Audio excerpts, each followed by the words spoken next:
अरे बिली होप को देखते हैं जिसके हाथों पर पट्टियां बांधी जा रही थी। स्पीकर्स पर तेज म्यूजिक चल रहा था ताकि रिंग में उतरने से पहले वो अपने अंदर जोश भर सके। जैसे ही बिली ने ग्लव्स पहने उसकी पत्नी मॉरीन अंदर आई। उसने बड़ी नरमी से कहा कि संभल कर लड़ना, क्योंकि हर मुकाबले में वो जरूरत से ज्यादा ही जान झोंक देता था। रिंग में बिली ने शुरुआत थोड़ी धीमी रखी और सामने वाले के मुक्के अपने ऊपर झेलता रहा, जबकि मॉरीन ये सब एक घबराए मन से देख रही थी। बिली की पूरी गेम हमेशा गुस्से पर टिकी रहती, यानी पहले वो मार खाता फिर भड़क कर तूफान की तरह टूट पड़ता। मुकाबला जब 10वें राउंड तक बिना किसी नतीजे के खिंच गया तो कमेंटेटर्स कहने लगे कि हो सकता है बिली का अनबीटन रिकॉर्ड आज टूट जाए। अगली घंटी बजते ही बिली की नजर मॉरीन पर पड़ी। उसके चेहरे पर अपने पति के लिए डर देखकर उसके अंदर का गुस्सा फूट पड़ा, जिसके बाद उसने मुक्कों की ऐसी बौछार की कि सामने वाला बॉक्सर लड़खड़ाकर नीचे जा गिरा। भीड़ ने तालियों से पूरा हॉल गुंजा दिया और कमेंटेटर्स ने एक बार फिर से यही कहा कि बिली को कोई नहीं हरा सकता। खून से सने चेहरे के साथ बिली ने बेल्ट ऊपर उठाई और मॉरीन को अपने साथ खड़ा किया ताकि सब लोग ये जान सकें कि वो अपनी बीवी से कितना प्यार करता है। मगर इस जीत के बावजूद उसका शरीर कुछ और ही कहानी सुना रहा था। उसकी आंख सूजकर बंद होने आई थी, मुंह से खून बह रहा था, जिसे देखकर मॉरीन की फिक्र और बढ़ती जा रही थी। लेकिन बिली ने उसकी बात को यूं ही टाल दिया और प्रेस के सामने चला गया। प्रेस कॉन्फ्रेंस के दौरान वहां पर मिगेल नाम का एक तेज तरार नौजवान बॉक्सर आया। वो ताना मारते हुए कहने लगा कि इसका अनबीटन रिकॉर्ड फेक है, ऐसे फालतू के बॉक्सर से तो लड़ता है ये, अगर हिम्मत है तो मेरे साथ रिंग में उतर के देखो। बिली ने अपना गुस्सा पी लिया और सिर्फ इतना कहा कि बेटा पहले चैंपियन बन जा, क्योंकि मैं सिर्फ चैंपियन से लड़ता हूँ, अरे गैरों से नहीं। बाद में उसने अपने मैनेजर जॉर्डन के सामने भड़ास निकाली और कहा कि इसके साथ कर देना मेरी एक फाइट सेट। मगर जॉर्डन ने साफ मना कर दिया और कहा कि भाई तू बड़े बॉक्सर्स से लड़ यार, जिनका नाम है। इस पर बिली ने गुस्से में सामने रखी टेबल पलट दी, लेकिन अगले ही पल अपनी इस हरकत पर शर्मिंदा होकर उसने सॉरी भी कहा। इसके बाद घर जाकर बिली और मॉरीन अपनी बेटी लाइला के साथ बैठे और उस नन्ही बच्ची ने अपने पिता के चेहरे का एक एक जख्म गिनना शुरू कर दिया। उसने बड़े प्यार से कहा कि पापा मैं भी आपकी फाइट देखना चाहती हूँ, लेकिन अगर कोई आपको मारता है तो मुझे अच्छा नहीं लगता। अपनी माँ की तरह ही उसे भी अपने पिता की बहुत चिंता थी। रात में मॉरीन ने बिली को अलग ले जाकर भारी मन से कहा कि ऐसा कब तक चलेगा, अंदर ही अंदर तुम्हारा शरीर टूट रहा है, अटैक पहले से ही कर दिया करो ना, मुझे तो डर है कि किसी फाइट में तुम मर ही जाओगे। बिली ने कहा कि अच्छा आज तक तो कोई हरा नहीं पाया मुझे, लेकिन अंदर ही अंदर वो जानता था कि उसकी पत्नी ये सब कुछ अपने प्यार की वजह से कह रही है। मॉरीन ने उससे कहा कि तुम्हारे आसपास के सारे लोग तुम्हारी कमाई पर पलते हैं, लेकिन सब दोगले हैं, अंदर ही अंदर तुम्हारे हारने का इंतजार कर रहे हैं। इस पर बिली ने वादा किया कि मैं कभी हारूंगा ही नहीं, और इसके बाद दोनों ने कुछ प्यार भरे पल साथ बिताए।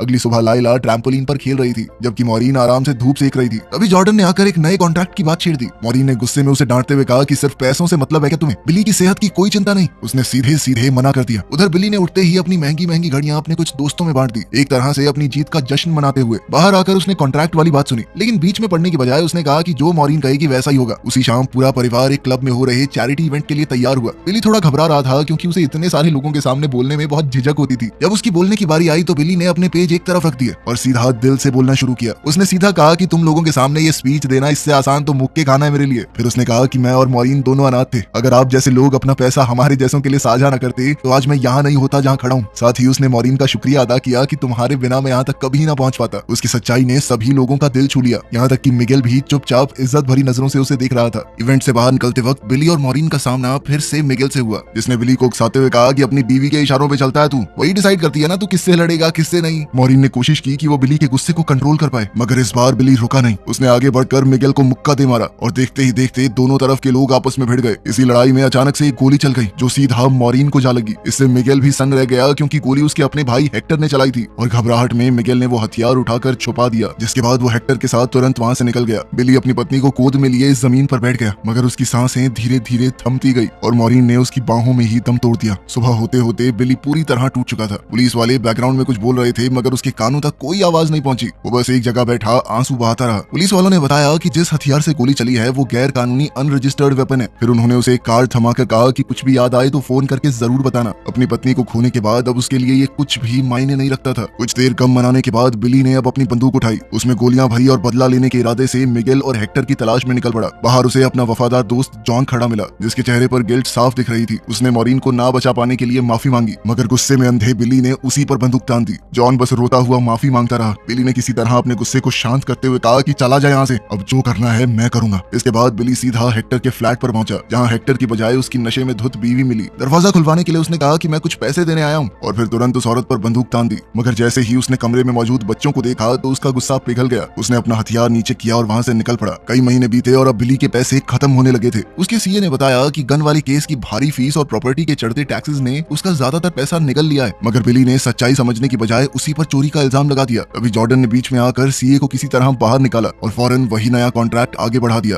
ये कहते हुए कि तू ये डील साइन कर ले, सारी प्रॉब्लम अपने आप खत्म हो जाएंगी। बिली को मॉरीन की बात याद आती रही कि वो मना कर रही थी इस कॉन्ट्रैक्ट को साइन करने से, इसीलिए वो साइन करने में थोड़ा हिचकिचा रहा था। लेकिन तभी जॉर्डन ने सीधा उसके दिल पर वार किया और पूछा कि तुम अपनी बेटी को क्या सड़क पे पालोगे क्या? ये बात बिली को चुभ गई और लाइला के लिए उसने कॉन्ट्रैक्ट साइन कर दिया। मगर मुकाबले की रात बिली के अंदर कुछ बचा ही नहीं, क्योंकि जो गुस्सा उसे हमेशा ताकत देता था वही अब उसे डुबाता चला गया। हर राउंड में वो बुरी तरह पिटता रहा और उसकी नजर बार बार मॉरीन की खाली कुर्सी पर जाकर अटक जाती। थके हारे बिली ने एक पल के लिए अपने हाथ नीचे कर दिए और उसका चेहरा अब एक खुला टारगेट था। ये देखकर पूरा हॉल खामोश हो गया। सामने वाला बॉक्सर भी उसकी ये हालत देखकर चौंक गया। रेफरी ने बीच में आकर मुकाबला रोकना चाहा, लेकिन तभी बिली भड़क उठा और रेफरी के मुंह पर अपना सर मार के उसकी नाक तोड़ डाली। इसके बाद सब ये देखकर चौंक गए कि ये आदमी क्या से क्या हो चुका है। बाद में लॉकर रूम में अकेले बैठे बिली ने अपनी टीम को आवाज लगाई, मगर कोई नहीं आया, क्योंकि वो लोग उसका साथ छोड़कर पहले ही जा चुके थे। अगले दिन जॉर्डन ने आकर उसे बताया कि रेफरी पर हाथ उठाने के मामले में तुम्हारे ऊपर कई मैचेस का बैन लग गया है, ऊपर से कॉन्ट्रैक्ट भी टूट गया। इसके बाद बिली को पता चला कि उसका अपना ट्रेनर भी मिगेल की तरफ जा चुका है, अब वो उसे ट्रेन करेगा। यानी मॉरीन की कही बात बिल्कुल सही निकली। उसके आसपास के लोग बिल्कुल भरोसे लायक नहीं थे। यहाँ तक कि जॉर्डन ने भी 2 आदमियों को साथ भेजा उसे बाहर तक छोड़ने के लिए, ताकि वो जाते जाते कोई तोड़ फोड़ न कर दे। बिली खामोशी से अपने घर की तरफ निकल पड़ा, मगर गेट के पास पहुंचते ही मॉरीन की मौत का मंजर उसकी आंखों के सामने घूम गया, जिसके बाद उसने अचानक से गाड़ी की रफ्तार बढ़ाकर उसे सीधा एक पेड़ में दे मारा। धमाके की आवाज सुनकर लाइला दौड़ती हुई नीचे आई और अपने पिता को खून से लथपथ जमीन पर पड़ा देखा। आधी बेहोशी की हालत में भी बिली बस उससे माफी मांगता रहा, जबकि उस नन्ही बच्ची ने कांपती हुई आवाज में किसी तरह एम्बुलेंस बुलाई। हॉस्पिटल में जब बिली होश में आया तो ऑफिसर्स ने उसे बताया कि लाइला को उसकी सुरक्षा के लिए चाइल्ड सर्विसेज के हवाले कर दिया गया है, क्योंकि बिली की लापरवाही के बाद कोर्ट के पास कोई और रास्ता ही नहीं बचा था। कुछ दिन बाद कोर्ट रूम में बिली ने अंदर आती अपनी बेटी की तरफ हाथ बढ़ाया, मगर गार्ड्स ने उसे रोक दिया। जज ने बिली के दुख को समझा, मगर फिर भी फैसला यही सुनाया कि लाइला फिलहाल के लिए सरकारी देखरेख में रहेगी और अपनी बेटी की कस्टडी वापस पाने के लिए बिली को पहले काउंसलिंग का सहारा लेना होगा, अपने गुस्से पर काबू पाना होगा। बेबस महसूस करते हुए बिली ने जज को बुरा भला कहा और अपनी बेटी को गले लगाने के लिए आगे बढ़ा, मगर गार्ड्स ने उसे जकड़ लिया, जबकि लाइला रोती हुई अपने पिता की तरफ हाथ बढ़ाती रह गई। जिस बात का डर मॉरीन ने जताया था वही हुआ। अब बिली का घर, सारा सामान कर्ज में चला गया और उसके पास यादों के सिवा कुछ नहीं बचा। आखिरी बार उन खाली कमरों में घूमते हुए वो अपनी बीती जिंदगी को याद करता रहा। अगली सुबह सिर्फ उसका दोस्त जॉन उसके साथ खड़ा था, जो उसे शहर की तरफ छोड़ने चला गया और रात भर पुरानी बातों के लिए माफी मांगता रहा। उसने वो महंगी घड़ी लौटानी चाहिए जो बिली ने कभी उसे तोहफे में दी थी, मगर बिली ने उसे वापस लेने से मना कर दिया और चुपचाप कार से उतर गया। चलते चलते वो एक पुराने जिम में जा पहुंचा और एक कोने में बैठ गया ताकि किसी की नजर उस पर ना पड़े। अंदर हम टिक विल्स नाम के एक पुराने बॉक्सर को देखते हैं, जो कि अब ट्रेनर बन के लड़कों से कड़ी प्रैक्टिस करवा रहा था। कुछ देर बाद उसकी नजर कोने में बैठे बिली पर जा पड़ी। उनकी बातचीत के दौरान बिली ने बताया कि मुझे एक ट्रेनर और एक नौकरी चाहिए, वरना वो अपनी बेटी को कभी वापस नहीं ला पाएगा। टिक ने सर हिलाकर कहा कि अब मैं प्रोफेशनल्स को नहीं सिखाता, जिस पर बिली ने कहा कि बहुत अच्छी बात है, क्योंकि अब मैं प्रोफेशनल हूँ भी नहीं। उसने ये भी कहा कि वो टिक की बहुत इज्जत करता है, क्योंकि उसका सिखाया हुआ एक लड़का एक बार आखिरी राउंड तक पहुंचा था उसके साथ। बिली ने कहा कि सर आप जो कहेंगे मैं वो करूंगा, हर एक नियम मानूंगा आपका। जिस पर टिक ने उसे कहा कि अगर ऐसी बात है तो शुरुआत करो साफ सफाई के काम से। लेकिन इस बात से बिली की ईगो हर्ट हो गई और वो वहां से लौट गया। कभी राजा की तरह रहने वाला ये आदमी आज एक छोटे से खाली फ्लैट में सिमट कर रह गया था।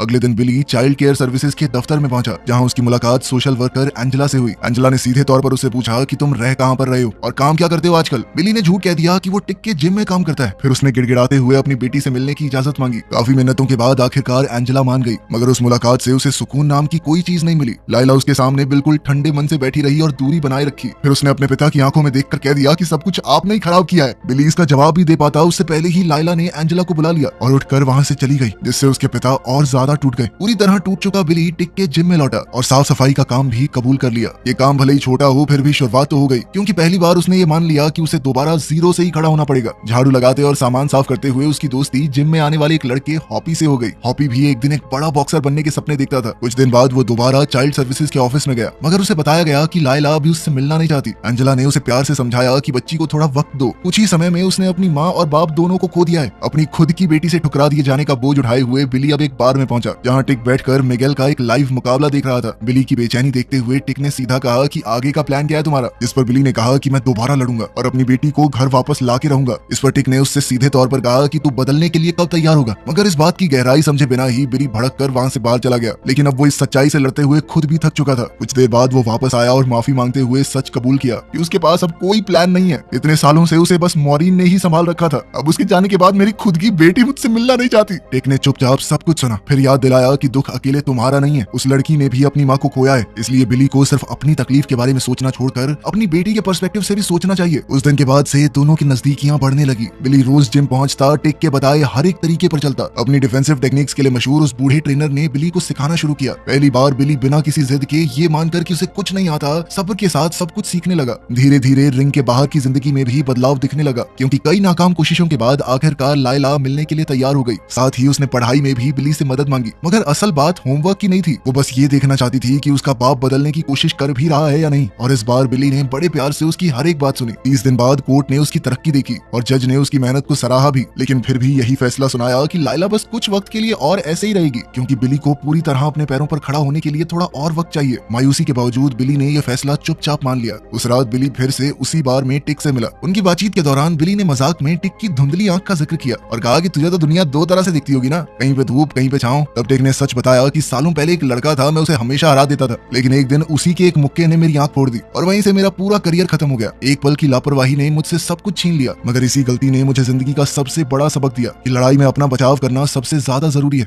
अगले दिन टिक को एक चैरिटी मैच के बारे में पता चला, जिसमें लड़ने के लिए लाइसेंस की जरूरत नहीं है। बिली के लिए ये खुद को साबित करने का बहुत अच्छा मौका था, लेकिन उसका ध्यान हॉपी नाम के उस लड़के पर अटका हुआ था जो उसका अच्छा दोस्त बन गया था। लड़के के घर के हालात के बारे में सुनकर बिली अंदर से परेशान हो गया। टिक ने उसे भरोसा दिलाया कि मैं लड़के का ख्याल रख लूंगा, तो सिर्फ अपने मुकाबले पे ध्यान दे। बाद में खुश होकर बिली ने एक खबर लायला को सुनाई और उस बच्ची का चेहरा खिल उठा, मगर जैसे ही उसने कहा कि पापा मैं भी देखने आऊंगी, तो बिली ने मना कर दिया, जिसके बाद लायला की खुशी गुस्से में बदल गई। उसने अपने पिता को थप्पड़ मारा और रोते हुए कहा कि मम्मी की जगह ना आपको मर जाना चाहिए था। ये सुनकर तो बिली के सीने में न जाने कितनी सुइयां चुभ गई, फिर भी उसने ये गम अपने अंदर पी लिया। इस चैरिटी मैच में बिली बिल्कुल उसी तरीके से लड़ा जैसा टिक ने उसे सिखाया था। वो बिना सोचे अपने ओपोनेंट पर झपट नहीं रहा था, बल्कि उसने ठंडे दिमाग से बचाव किया और मैच की पूरी रफ्तार अपने काबू में रखी। 7वें राउंड में टिक के इशारा करते ही अंदाज बदला और उसने तेज मुक्कों की झड़ी लगाकर सामने वाले को नीचे गिरा दिया। मुकाबले के बाद जॉर्डन सामने आया, जो कि अब मिगेल का मैनेजर बन चुका था। उसने बिली को वही मुकाबला ऑफर किया जिसका पूरी दुनिया को इंतजार था। साथ ही उसने भरोसा दिलाया कि मैं तेरे ऊपर लगा बैन भी हटवा दूंगा। बदले की आग में जल रहे बिली ने फौरन हाँ कर दी, मगर टिक को अभी भी ये बात सही नहीं लग रही थी, क्योंकि सिर्फ 6 हफ्ते में पूरी तैयारी कैसे हो पाएगी। उसे इस पूरे इवेंट से ही साजिश की बू आ रही थी। बिली गिड़गिड़ाते हुए कहने लगा कि मैं चाहे हार जाऊं, लेकिन प्लीज मेरा साथ दे, क्योंकि लायला को वापस पाने का बस यही एक रास्ता बचा था उसके पास। मगर टिक तुरंत समझ गया कि बिली अभी भी बदले के पीछे भाग रहा है, इसलिए उसने अपनी तरफ से साफ मना कर दिया। उसी रात बिली ने टिक को गुस्से में पंचिंग बैग पर मुक्के बरसाते देखा। उसके चेहरे पर गहरा दुख छाया हुआ था। भारी आवाज में टिक ने बताया कि हॉपी अपनी माँ को बचाने की कोशिश में मारा गया। उसके अपने बाप ने उसे गोली मार दी। खुद को इस सब का कसूरवार मानते हुए टिक पूरी तरह टूट गया। इस हादसे ने उन दोनों को ही अंदर तक हिला दिया और उसी पल से टिक ने बिली की पूरी ट्रेनिंग की जिम्मेदारी उठा ली, क्योंकि वो जानता था बिली लड़ाई से पीछे नहीं हटने वाला। तो अब टिक अपनी तरफ से उसे पूरी तरह तैयार करना चाहता था। बीतते समय के साथ बिली धीरे धीरे और ज्यादा ताकतवर होता गया। साथ ही कोर्ट ने भी लायला को उसके नए फ्लैट में साथ रहने की इजाजत दे दी। फिर भी बाप बेटी के बीच की दूरी पूरी तरह मिटी नहीं, क्योंकि मुकाबले से दूर रखे जाने के बाद बच्ची को अब भी खटकती थी। बिली ने उसे प्यार से समझाया कि मैं तुम्हें मारपीट से दूर रखना चाहता हूँ, तुम्हारी माँ भी यही चाहती थी। लायला ने ये बात चुपचाप सुनकर उसका हाथ थामा और उसे याद दिलाते हुए कहा कि माँ अब हमारे बीच में नहीं है, अब हमारे लिए फैसला हम दोनों को ही लेना होगा। उसी दिन दोनों मॉरीन की कब्र पर गए, जहां बिली ने पूरी ईमानदारी से बता दिया कि वो उसी आदमी से लड़ने जा रहा है जिसका नाम उसकी माँ की मौत से जुड़ा हुआ है, और अगर तुम सच में मुकाबला देखना ही चाहती हो तो आ जाना, मैं मना नहीं करूंगा। अपनी माँ की तरह लायला के अंदर भी शेरनी का जिगरा था, क्योंकि वो सिर्फ मुकाबला देखना नहीं बल्कि अपने पिता के साथ खड़े होकर उसे ताकत देना चाहती थी। आखिरकार मुकाबले की रात आई और पूरा स्टेडियम हजारों लोगों से खचाखच भरा हुआ था। एंजेला लायला को स्टेडियम के अंदर बने एक अलग कमरे में ले गई, जहाँ दोनों टीवी पर आराम से मुकाबला देख सकते थे। बिली बिना किसी शोर शराबे के टिक और अपने साथियों के साथ रिंग में उतरा, जबकि मिगेल ने पूरे जोश के साथ एंट्री मारी। घंटी बजते ही बिली तो टिक की सिखाई हुई टेक्निक पर चला, मगर मिगेल ने शुरुआत से ही तेज मुक्के बरसाकर उसका चेहरा हिला दिया। उसकी एक आंख बुरी तरह सूज गई। फिर भी टिक ने यही कहा कि प्लान के ऊपर टिके रहना है, जबकि कमेंटेटर्स उसके ठंडे खेल का मजाक उड़ा रहे थे। वो सवाल उठाने लगे कि बिली के अंदर अब दम बचा भी है कि नहीं। मुकाबले के बीच में मिगेल के एक जोरदार मुक्के ने बिली को जमीन पर गिरा दिया, जिससे टिक और लायला दोनों की सांसें अटक गई। मगर गिनती पूरी होने से पहले ही बिली उठ खड़ा हुआ और डॉक्टर ने जांच के बाद उसे लड़ने की इजाजत दे दी। हालांकि उसकी आंख तब तक बुरी तरह सूज चुकी थी। इसी दर्द से बिली ने ताकत खींची और टिक की सिखाई हुई काउंटर टेक्निक वाला गेम शुरू कर दिया। धीरे धीरे मिगेल का फ्लो टूटने लगा। हर राउंड के साथ बिली का डिफेंस और मजबूत होता गया। उसके जवाबी मुक्के और तेज होते जा रहे थे। मिगेल धीरे धीरे अपना काबू खोता चला गया। अब वो आखिरी राउंड के बहुत करीब थे और मिगेल ने उसे भड़काने के लिए मॉरीन का नाम लिया। इससे बिली का गुस्सा एक पल के लिए तो उबल पड़ा, मगर टिक ने उसे प्यार से रोका और याद दिलाया कि तुम्हारी पत्नी और बेटी दोनों इस वक्त तुम्हें देख रही हैं, इसलिए अपने गुस्से पर कंट्रोल रखो। आखिरी राउंड में बिली ने अपना ध्यान भटकने नहीं दिया। मिगेल के कई मुक्के खाली गए और वो अपना डिफेंस छोड़ बैठा और अब लायला की चमकती हुई सारी आंखों के सामने उसने एक जबरदस्त अपरकट मारा जिससे मिगेल सीधा नीचे जा गिरा। ऑडियंस में लोग बेकाबू होकर चिल्लाने लगे। रेफरी ने गिनती शुरू की मगर मिगेल घंटी बजने से पहले ही किसी तरह उठ खड़ा हुआ। अब सारे राउंड खत्म हो चुके थे तो मुकाबला पॉइंट्स के ऊपर चला गया और अब पॉइंट्स के हिसाब से बिली को नया चैंपियन घोषित कर दिया गया। पूरा स्टेडियम खुशी से झूम उठा। लायला, टिक, जॉन और सारी भीड़ उसकी जीत का जश्न मनाने लगी और जो कमेंटेटर्स उसका मजाक उड़ा रहे थे वो कहने लगे कि बिली को आज भी कोई नहीं हरा सकता। मुकाबले के बाद बिली ने अपनी चैंपियनशिप वाली बेल्ट उतार कर टिक को थमा दी क्योंकि उसके गिरने के बाद उसे दोबारा खड़ा करने वाला वही इंसान था। तभी लायला दौड़ती हुई अंदर आई और अपने पिता से लिपट गई। भीगी आंखों के साथ बिली ने कहा कि तुम्हारी माँ जहाँ भी होगी आज हमें देखकर खुश हो रही होगी। तो कैसी लगी ये खूबसूरत कहानी कमेंट्स में जरूर बताना।